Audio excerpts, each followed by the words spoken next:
By winning the Gagarin Cup, I think it's the closest one you have actually got into the space. Yeah, obviously Yuri Gagarin, wrote history, and like myself leaving Canada to go to Russia 3 years like ago. A journey. Yeah, obviously it was a big challenge. I remember when I first met Alexander Krylov after the Latvian loss against Sweden in Copenhagen. We started the meeting at midnight. We finished basically at 3 o'clock, and I told them, sorry, but I have a plane at 6 o'clock, but I can just promise you, if I come to Russia or wherever I go for business, I go to win. I said, I just don't want to participate. I want to win, and I've been very privileged. Before this time, before me joining Avantgarde, my teams had given me 6 championships in 5 leagues, so it was a big challenge for me to try to continue your legacy. Hopefully get another championship in another league. I think that our team is a great example to any hockey team, but also any businesses.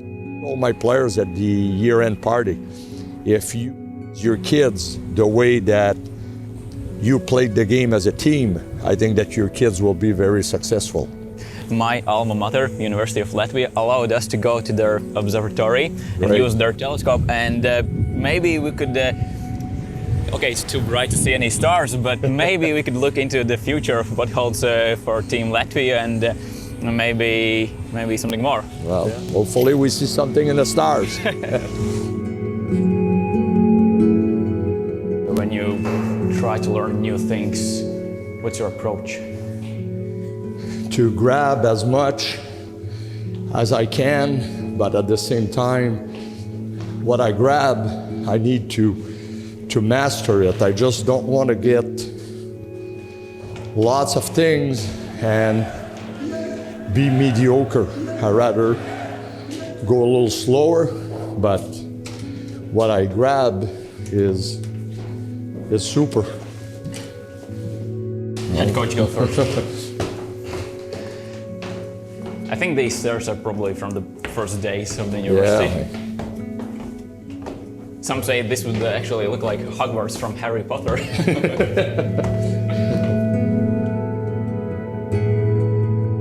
It's your honor to open the roof of this observatory.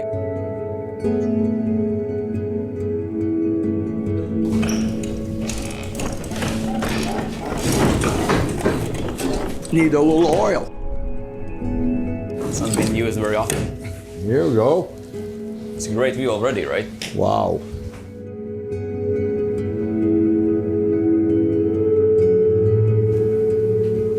And now I think we can probably try to imitate actual astronomers' work. I see the stars on The Monument of Freedom, right? On the monument, yeah. So those 3 stars represent the 3 historical regions that were part of Latvia. Yeah, we see them very good. Wow, this is pretty neat. Now you have a KGL cup in your hands. What kind of future do you see now for Team Latvia? If this telescope, could show something, what it would show? Well, once again, can you see something? Yeah, I see stars, and that's what you need. But you need stars that plays in the team. It's going to be my 4th championship. I know the players. I know what they can bring. We're a small hockey country, but like I always tell the players, we need to park this. We need to put this aside, because once the puck is dropped on the ice, we're playing 5-on-5. So it's not a matter of who's big, who's small. It's who wants the game, and we've been close. But I really hope, especially this year with the tournament right in Riga, that could be our year. We have to find more. We have to dig right beside the heart. There's a little pocket here. It's called character. Yeah, I see Teddy Bluegers in Pittsburgh. Is he with the Stanley Cup? He's trying to. He's fighting for it. He's fighting for it. Right now, I think he's talking with Crosby and Malkin. So. You have great vision. Yeah. I see Arena Riga right now. I wish we could see the fans get in the building. Their hearts will be with us, I have no doubt. That's my biggest disappointment. I was dreaming, really dreaming, to see Arena Riga full of Latvian fans for a World Championship. It would be unbelievable. Everyone that I talk on the hockey planet, they always talk to me about fans in Latvia, like how much in love they are with hockey, how much they're in love with their team. Like the support that we had over the past 3 World Championship was just unbelievable. Especially in abroad. It was unbelievable. I was saying, wow, and even players comment about this. It's magic. There's definitely a huge love story between the team and the Latvian fans.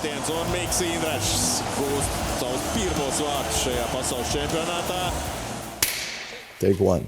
The first try. They called me first take, so you're okay. The third year in Omsk, and you returned with the Gagarin Cup. You start the year, there's 23 teams, and you know at the end, one team will lift the cup, and you set up all kinds of goals, all kinds of slogans on the walls, millions of meetings, tons of practices, travel, and you face adversity, injuries, bad losses, suddenly good losses. So, the important thing is to set some short-term goals during the year to keep the players sharp, to keep the players motivated, and then you can feel towards the end when you get close to the playoffs, this is where you really have to take off. A hockey team is almost like a plane on a runway. You pick up your speed during the regular season, but once you get in the playoffs, this is where you need to fly. So we sold this to the players all year, and they were unbelievable. We had a great finish for our regular season. We got division title, and we fought basically with Kazan all year for the conference title, but they were better than us overall during regular season. They had more resource. They were better. They were more consistent. Regular season, it's about consistency. Then in the playoffs, it's a shorter sprint. And gosh, what a ride! What a roller coaster ride! I don't think there's an amusement park in the world that could have offered us this ride.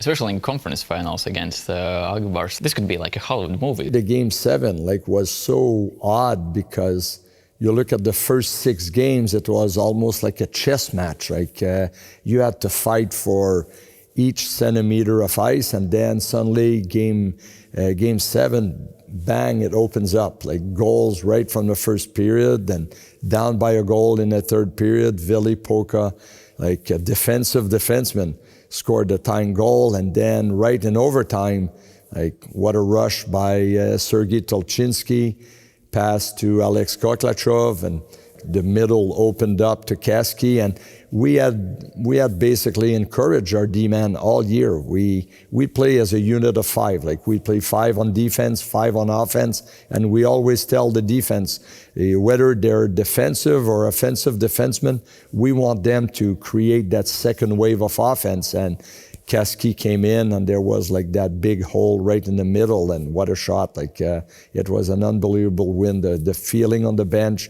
from the players, and especially going in Kazan to win the 4th game on the road. In all my career, and as much as I followed hockey, I might have missed some, but for me, it's only the 2nd time that I can remember series where the home team never won at home. And the first one was? The first one that I remembered was Barry Melrose against Mark Crawford. The Adirondack Red Wings against the St. John's Maple Leaf, maybe in around the early 90s, in the American Hockey League. I think it was, I'm not sure if it was the Calder Cup Finals or Calder Cup semifinals, but Adirondack. He won the 4 games in St. John's. Not a friendly place to win, and just like us in Kazan. So like those are the 2 series that I can remember that nobody won in their own rink. Your fight with the Moscow CSKA, what was the one thing you can point out that actually helped you? Because after the 3rd game, it felt like Moscow has initiative now, and the game 4 really will show like who's in the charge in this series. You know, where I challenged the players, and we had no breaks because, you know, I wanted to win that game 6 against Kazan at home so much because I wanted to give a few days off because we were running real short of players. We had so many injuries, and even some of our players that were in the lineup, like broken hands, broken fingers, like ripped muscles and bruise, but this is playoffs. And once we came back from Kazan the next morning, I told the players, I said, we're facing the giant. We're facing like the face of Russian hockey, like CSKA. And I had made a list of all the former greats of CSKA, like Tretiak, Arlamov, Tarasov, Mogilny, Burry, Mihailov. Like, I remember for me, like, it's so refreshing. I'm sitting in my apartment and I'm watching CSKA when they're on TV, and I see Boris Mihailov sitting in the stands by himself and cheering his team when they score. I watched Boris Mihailov. I was 12 years old in the Canada-Russia series. So, like, for me, he's a hero. He's a figure. And to see such passion from like a legend for his team, you know, and now we're facing them. I remember 2 years ago, they beat us 4-0, and I spent many hours in the summer watching those 4 games, what we could have done better. And, you know, even players were saying, Bob, we played so well, we gave everything, they were just too good. And I agreed with them, but inside of me I was saying, we need to find something more.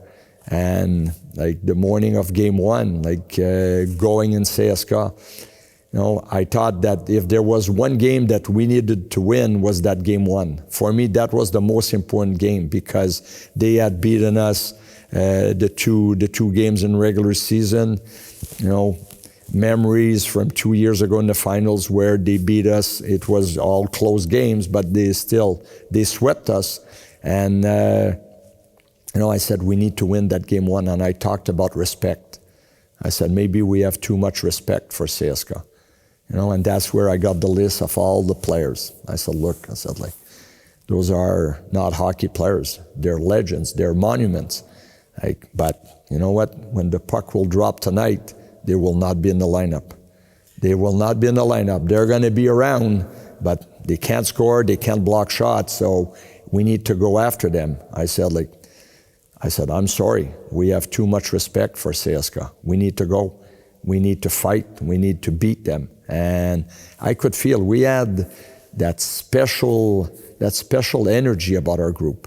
They didn't care. They just kept pushing. They found answers. Like there was no excuses. It was about being the best, and no matter who stood in front of us, our goal was that Gagarin Cup, and we had to go over CSKA. So I was so proud because we were beaten up, we were dead tired, and once again we found energies to to get a 4-1 win, and then obviously like game 2, game 3, bang, game 4, we get that big win at home. And after this, I felt that even, I'll be honest with you, in that 3-on-5. With about 20 seconds to go in that 3-on-5 in game 6, inside of me, something was telling me, because players were, the first time of my career, I saw some players with their hands like this, praying like kids. There was some players standing up, kicking in the boards because of our 3 players blocking shots and doing so good. Some players were yelling, and I was trying to keep everything calm, but suddenly I felt something in my gut that they will not score. Like, and there was still maybe 20 seconds to go, and I had that feeling. I said, like, there's no way. Like, our players are so committed that, you know, like they will not score. And gosh, like, you know, we kept playing, like, you know, like great penalty killing. The 3-1, the penalties were over. Like, those 5 guys came to the bench. 5 other guys just raced out of the players' bench, and I felt so proud. That's where I said, like, you know, there was maybe 2 minutes left, and I was not a bit nervous. I was under control because I knew right there that, you know, like that message of winning the Gagarin Cup was more than a message. They would get it done. And you look at the final minutes, you know, we were never in trouble. Like, players were so focused, so committed to get to the end of it. And you're right, there should be a movie about our team. What you just said about that feeling, you're in the lead, but you are like 3 against 5, and you have chance to finish the series at your home rink, even though you are playing on the road all the time. Besides all the doubts and all the, for example, facts, what's actually happening on the ice, we are going to win the cup. For sure, but at the start of their power play, you know, with the Okulov, the Robinson, the Shalunov, and wow, they have a collection of very skilled hockey players.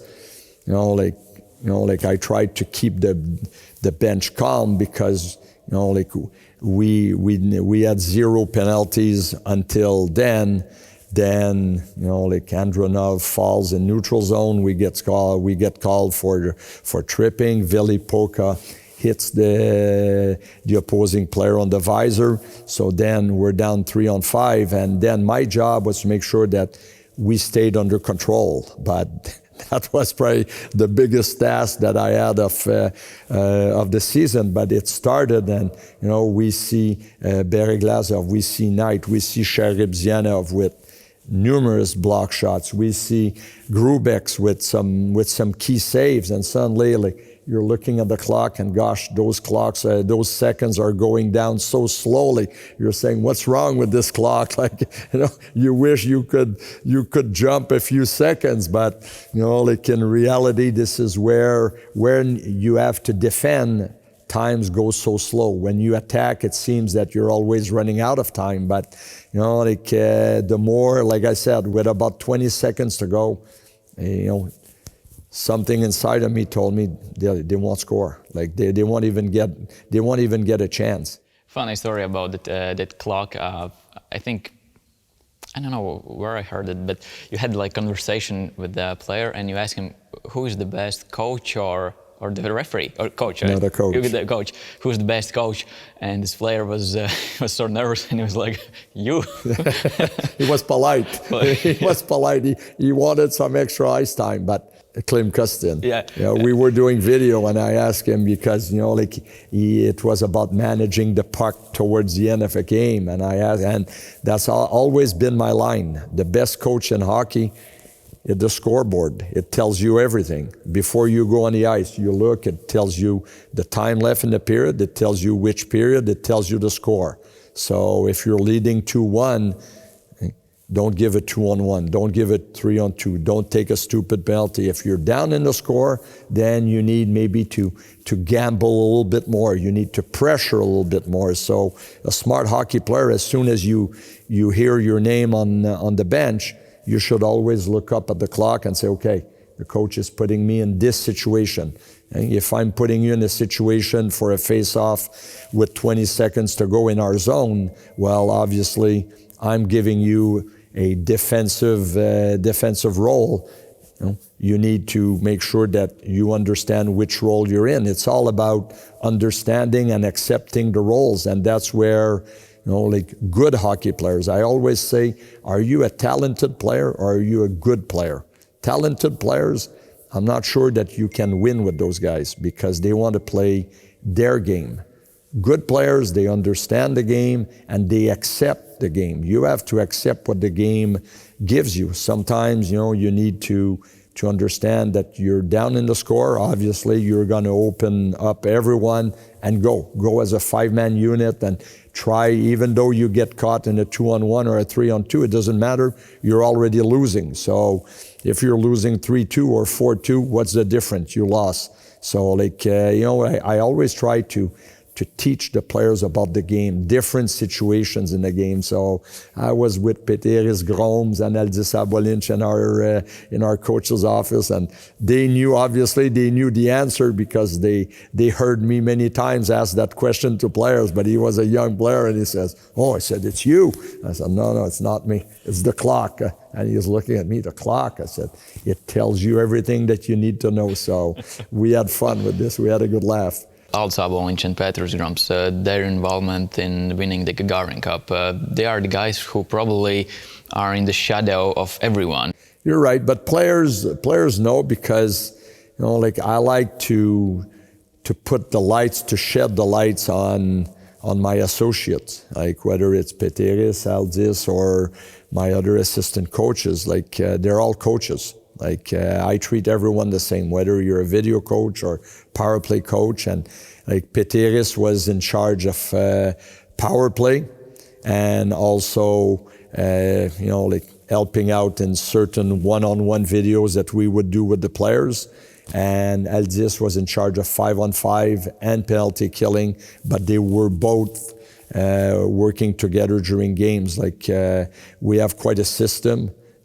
Thanks to our bosses in Avant-Garde, that during games, instead of having them watch the game from the stands, they're right in our coach's office with all the cameras and everything. And in that Automobilis series, in this first series, they came up with 2 huge decisions, like 2 big offside challenges where it could have costed the game, and you never know, it could have costed us this series. We could have been out in the first round. So I love those 2 guys who first, when I met them here, I saw 2 passionate young men about hockey, but not only that they love hockey, they're great individuals. They're fun guys. We're always together.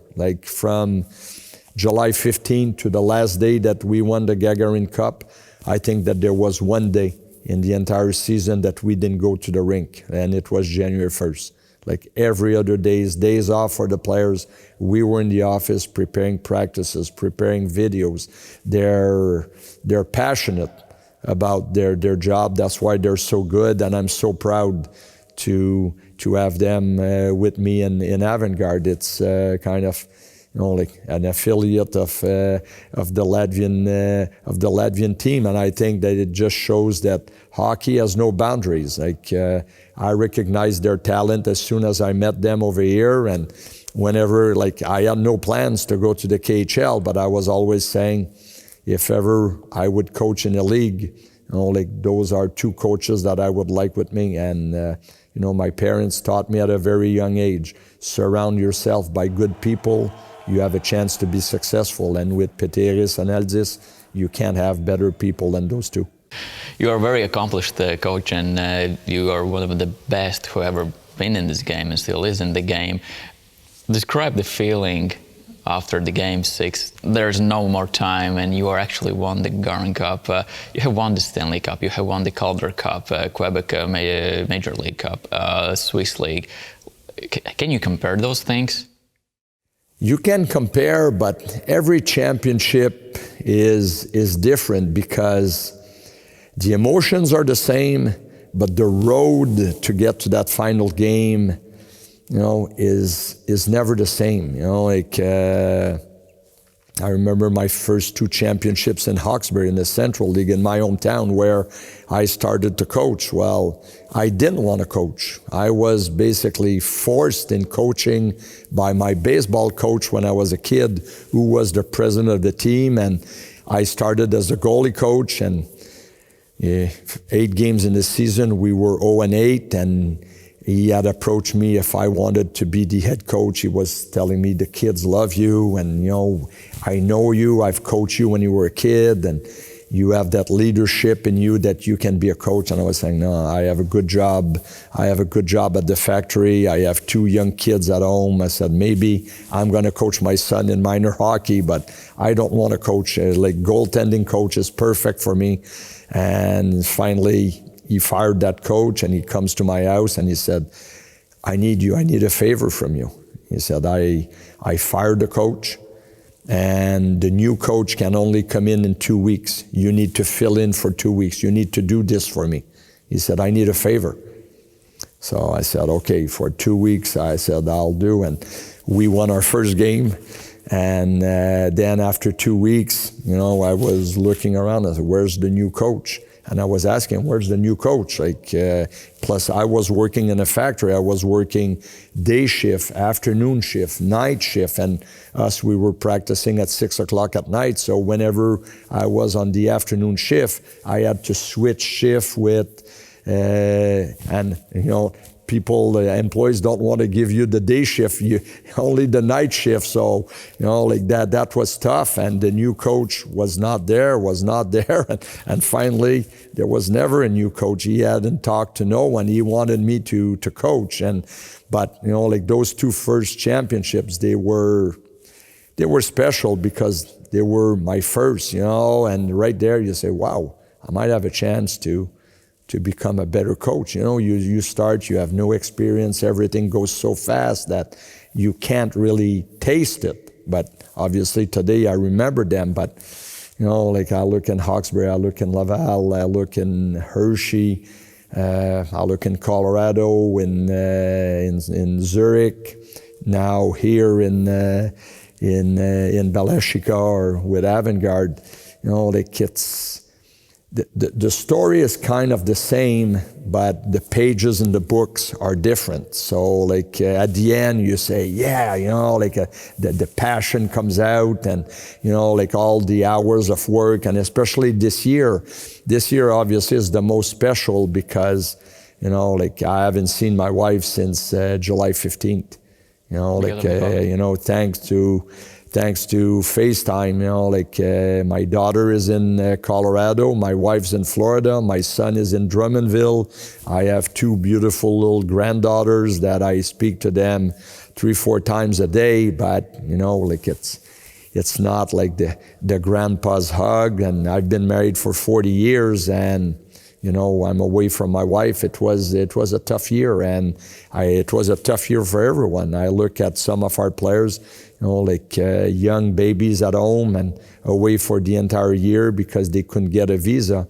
Like that was tough. So obviously this one, for all out the outside intangibles that the world couldn't control. I'm not only talking about the hockey world, it's the world in general. You look at all, you know, like the sickness and the deaths over coronavirus. Like hockey is just a very little part. So I drew lots of motivation in trying to, you know, take care of everyone on the team, whether they were Russian players that they had their families or imports that they had no families, because inside of me, I was struggling. I'll be honest, like when I'd get home at night and alone in my apartment, you know, I'm not a very good chef. I can't even boil water. So, you know, like I was looking around and I was saying, okay, like, but the next morning I'd get up and say, hey, I'm doing what I love the most, is to go at the rink and coach hockey. So,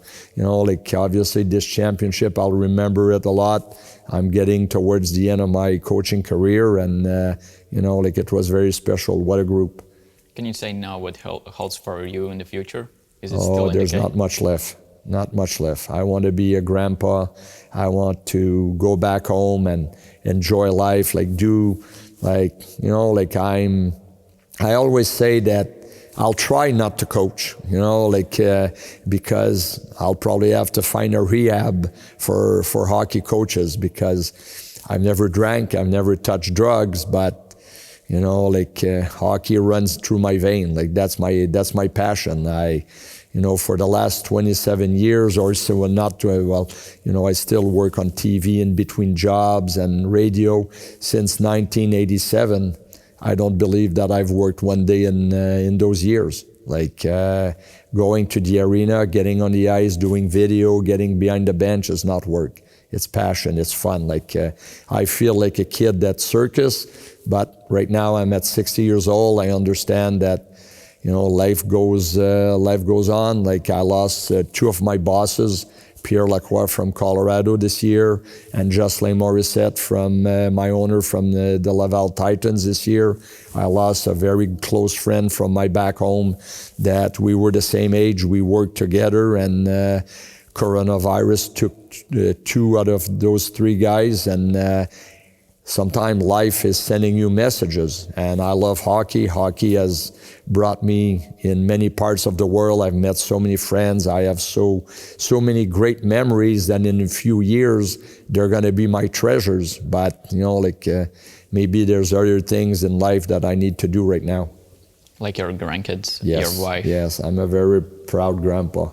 What you are saying is probably like deal with avant-garde is finished, then you... I'm not saying this, I don't know. I have... But if you had shot in NHL? I don't know, you know, like it depends. You know, right now I'm kind of like probably a drug addict or an alcoholic, I don't know. I can't make promises, you know, like I have a plan, you know, will I be able to follow my plan? I don't know, because my plan will probably go against my heart, you know, like my head will fight my heart somewhere, so I don't know what's going to happen. So I have 1 year left with avant-garde. I'm going to finish this year, the next year, and after this, I'll probably sit with my family like I sat with them 3 years ago. You said that you don't touch alcohol, but probably if you would be in charge, you would fill this Gagarin cup with Coke Zero, right? I did. You did? I did. I have a picture. I did. I filled it up with all bottles and everything. Every championship that I've won, I had 2 sips of champagne. And if you look on the video, the players allowed me to be first. That was a huge honor that they gave me. And if you look, I had 2 little sips. But then I got in my office the next day, and you can ask Peteris and Aldis, when we came back from Kremlin, like for me, like that was the day that I took the cup to the Kremlin and the Red Square. That was the day that I realized that we were champion. Only on that day? Yeah, it really sank in. Like the night before, players were coming back from Omsk, and I'm sitting in my seat on the plane, and I'm saying, like, I came to Russia 3 years ago. We won the Gagarin Cup, and I started to think, I said, I need to bring the cup to the Red Square. I said, that would be magic. It's like symbolical gesture. For me, like, I was a kid, and I was looking at the basilica with all the colored roofs and the spinning roofs, and I was a kid, and I was always kind of saying to myself, like, growing up in a 10,000 population city, you know, between Ottawa and Montreal, what are the chances of a kid going to Russia, and then in '72 watching the Tretiak and the Arlamov and the Mialov, and I was kind of reliving this on the plane coming back from Omsk, and I turned around and I asked my boss, I said, can I bring the cup at my apartment tonight? I said, I'd like to have the cup with me because I slept with the Stanley Cup, and you know, I said, like actually in the bed? Yeah, for sure. You know, I have pictures of the Stanley Cup in the bed. I was alone, so I couldn't take pictures of with a Gagarin Cup. And when my coaches kind of woke up on the plane, I said, tomorrow morning, I said, I'm going to Red Square, and it would be a huge honor for me if you would come with me.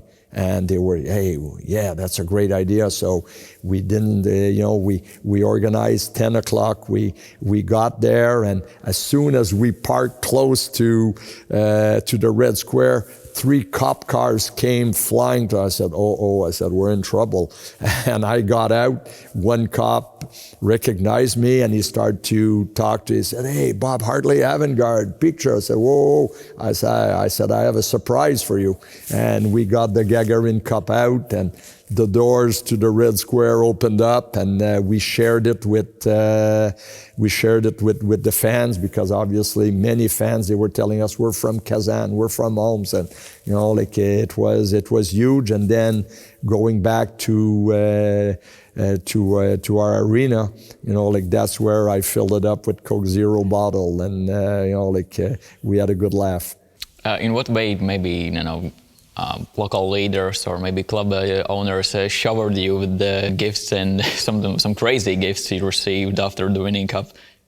Well, the governor of Homs gave me there's a medal. It's written in Russian. So like I asked a few guys to read. I guess it was kind of the like Omsk hero or something like this. And like fans were giving me pictures that they painted of myself and scarves and everything. Like there's that love story between Omsk fans and the team. I remember as much as winning the Gagarin Cup and bringing it back to Omsk was magical 3 years ago, to leave, I was with my wife on the bus. We got out of the arena and there was lots of fans with all avant-garde jerseys, and there was ladies, there was young men, there was older men, there were kids, and everyone was crying. And I was sitting in the first seat of the bus, and I was looking, and even my wife said, gosh, she said, I've never been this sad about hockey. And I realized that losing a game is not good, but for fans to lose their team is catastrophe, and we still maintain, thanks to our organization, we maintain that connection with the fans. Every year we go back, we introduce the team, we go back at the end of the year. Obviously this year it's so special because bring the Gagarin Cup, the new rink, which will be state-of-the-art. They introduced the Hockey Academy a few years ago for the kids. So I think that the future of hockey, for either kids or avant-garde in the KHL is very bright for many years to come. I noticed that after winning the series against Agbars and of course against CSKA, you were happy, you were celebrating, you were jumping, but you had paper in your hand and you never let it out from your hand. My plan. Your plan. That's my plan. That's my game plan. There's 4 faces to that cardboard, and that it's even cardboard. It's not paper, so that it's solid. So this is. You would expect winning the Gagarin Cup, yay! No. You have to stay composed. Plus, this is my roadmap. I follow this roadmap every game because I have my number 1 plan. But also, if it doesn't go as planned, I always have certain line combinations that I think about, because behind the bench, if you get behind the bench and you're not ready, it goes so fast behind the bench. After a game, I don't know about other coaches, but for myself, I can go to bed right away. I work as hard as the players. I watch the other team. I watch the game. I try as much as I can to help my team win. So I'm on my toes the entire game. It's basically a 2.5 hour sprint for me. During the series, you had to work with Team Latvia. Would you describe this process as very, as you would planned? Yeah, well, like I say, there's 2 things in my life: my family and hockey. So there's 24 hours in a day. I'm not a big sleeper. So there was plenty of time. I would always plan sometimes for Hārtlijs. Some days I would talk to Hārtlijs 3 times in a day. In the game 6 too? Every day. In the game 6 in the morning, you talk to Hārtlijs. Game 7, I'll tell you a story. Game 7, because I don't sleep in the afternoon. Players sleep, many coaches sleep, I don't sleep. As long as I get my 5.5, 6 hours sleep per day, I'm a good sleeper, and that's what I need. Game 7 in Colorado, I still have my big hockey camp in the US, and we were playing New Jersey, and I look on my voicemail and I have a message from a gentleman from New Jersey who wants to register his son to my hockey camp. All my partners are sleeping. My players are at the hotel sleeping. I'm by myself. I've watched the New Jersey Devils, I don't know how many hours and everything. I called the gentleman, and the gentleman said, no, that can't be Bob Hartley. You have game 7 against my team in 5 hours from now. I said, what do you want me to do? Do you want me to go and sit on the bench 5 hours before the game and wait? When you're organized, there's always time. There's always time. Like after a big game, we got to the hotel at the airport because we were flying the next morning, and because of Moscow traffic, like we would leave the Balashika Arena, we would go and sleep and at the airport hotel so that the next morning we'd never be caught in traffic. And I remember, you can ask Peteris, we got to the hotel and Peteris opened his computer and we watched the end of the game between Hārtlijs Abels and Girtsankipanks in the OptiBet League, where Razgal scored in overtime. We watched the Latvian team play on the road too. So like, hey, hockey is my life. Like I have two things in my life that are important: my family and the game of hockey. So I always make time. Of course, you couldn't be from the day one, the training camp, but when you got here, what you saw, what artists already did, and what kind of group of guys will have this spring? Well, artists and, like I had Raymond's, Vikovics with me, Edgars, Masalskis. So, and I brought Raymond's this year because I want to bring new blood. I want to bring new blood because not only I want to coach Latvian national team, I want to help young coaches because, I believe that we need to teach the teachers. If we teach the teachers, then the teachers can teach the kids. And this is where I think that we're going to keep growing Latvian hockey. So, they did a wonderful job.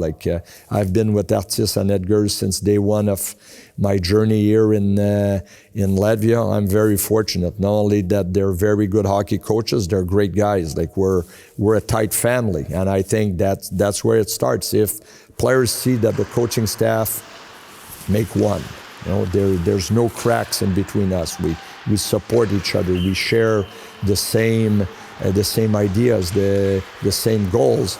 Players have no choice. They need to follow us. So I'm very fortunate. In avant-garde, on the Latvian national team, I'm blessed. I have two great coaching staff surrounding me. Is this something similar to the 2019? There's always changes. Will Meslikins be here? Blugers will not be here. Will Balsers be here? We're still waiting for Rubens, for Yaks, but just like in our Gagarin Cup championship, I told the players we had 7 regulars not playing that final game. 7 players that were on our team all year, but because of injuries or sickness, they couldn't play. And every day I was telling them, don't look at the players that can't play. Look at the players that play, because they're the ones who will make us win. So we still have time. Our roster's not set yet. We're gonna try to build the best possible team. I want players who are committed to play a team game. I don't believe in those artists. I don't believe that you can win hockey games with players who care about themselves. I want players who care about the team. And here, we're a small country, but we're gonna go big, like every year. But this year is a special year. It's right here in Riga. Latvian hockey fans, unfortunately, will not be at the arena, but they'll be in our hearts, and we're gonna play for them. How did the guys welcome you? Oh, good. They were, I had talked to quite a few guys, throughout the year or even during training camp. I was calling them, but, it was fun. Obviously, Boo Boo is a figure, Boo Boo came in a few days after me because I gave him a few days off to spend with his wife and his 3 kids, because for him too, it was a tough year. His wife's a teacher, not going to school, basically doing teaching by video with 3 kids at home. She had her hands full. Maybe Mrs. Boo Boo is more valuable than Boo Boo to us, because Who's Boo Boo? Peter's goal. Oh, I never know. That's his nickname. That's really? Boo Boo, because he always boo boo. But the players, when they saw him, he came in with his smile and everything, and there was a big roar. So like, hey, they were happy for us. They told us that they followed the playoffs and everything. So hey, playoffs are the best time of the season. So if you're a hockey fan, like you're watching. Which position makes you feel calm, and about which position made you think, we have some time and we need to maybe focus to improve either that or maybe wait some other players? If I look from the outside, like the question mark will be the goaltending, because Elvis has been the face of the Latvian team for since I've been here probably, or maybe before. So but I have no questions on this. I will take players that, whether it's goalies, defensemen, or forwards, that I have confidence in. And after this, those are the intangibles. Will they play good? Will they play bad? We need to drop the puck in order to find the answers. But I know one thing: they're going to go with their hearts. We're going to support them, and we want to make the Latvian people very proud of their national team. Now you have probably a tougher choice, because you have Kalniņš, Punenovs, and probably Kivelnieks will be here too. Yeah, well, right now the evaluation process is going on. We have Grigals as a young kid that has done very well 2 years ago in a game in Switzerland. I know Jānis Kalniņš. I know Puni from, Langnau. So I saw Jānis play quite a bit this year with Jokerit. Puni, I had great reports from my friends in Switzerland. So the evaluation process, if you ask me today who's going to start game one, I don't know. What's the hold-up with the Rudolf Walters, because the season is over for him? We're just waiting. Obviously, with Rudy, he has no contract for next year. So there's always risk about injuries. So we're dealing with this. We got in touch yesterday with his agent, and we're trying to track them down. I had a great talk with Doug Wilson, the GM of the San Jose Sharks, who was very positive in Rudy joining us. I text with Rudy. I got communication with Rudy. He wants to play. So, we're going to try to protect him with insurance based on the fact that he has no contract, and we're going to wait and see how it goes. How do you feel that you finally, and hopefully everything will go well, that you have finally healthy Kaspars Daugaviņš? Yeah, well, I still see him at Volvo Arena a few years ago in the corner, 2 days before we leave, and one-on-one battle. I saw millions of one-on-one battles in the corners in my career, and suddenly I'm right there. I'm maybe 2 meters from them, and I really saw his ankle twist, and I could see the pain on his face, and he's down, and I said, not again, because in my first year, Lars Dahlsens got hit knee on knee in neutral zone against, I believe, the German team, and that was the last game before the start of World Championship, and I don't know. In the last couple of days of training camp, you need to protect him in the bubble. Maybe I'm going to keep them off. Maybe I'm going to keep them off the ice. But that's hockey. Sometimes, things unfortunately happens, and you still have to train hard and prepare, and hopefully, everyone is healthy, and we have a great tournament, because so many people in Latvia invested years. Right now we see the work, but it's years of preparation, to prepare the bid, to talk to other members of the IIHF and convince them that Latvia will be, a great destination. So to count the hours of work that were put in, I have absolutely no clue. I don't even want to think about it. But for the federation, the members, what they did for the fans, and now they can't come and support us, we need to play well. We need to show our appreciation to them with big performances. How can you transform your championship and winning the Gagarin Cup in Team Latvia? I understand your question, but I think every situation is different. Actors are different, situation. Like KHL is a long-term season, so it's totally different. Here, it's short-term. I'll be honest with you, I'd like to get 4 months with this team to really work, because obviously I'm a coach who believes in details. So short terms, you cover the surface. You can't dig really in the inside, but like that's the way for every other team too. So like we're in an even ground. But like the one thing that I know about the Latvians, they're proud, they're hard workers, and they're going to go through fire if they need to. So like this is where we have some tough decisions to make, like especially for wingers right now. We have lots of wingers. I believe in building a team in a certain way. You cannot have 4 lines of talented players who will forecheck, who will penalty kill, who will block shots. Like, I need to prepare a lineup for every situation. So like, hey, there's gonna be some tough decisions.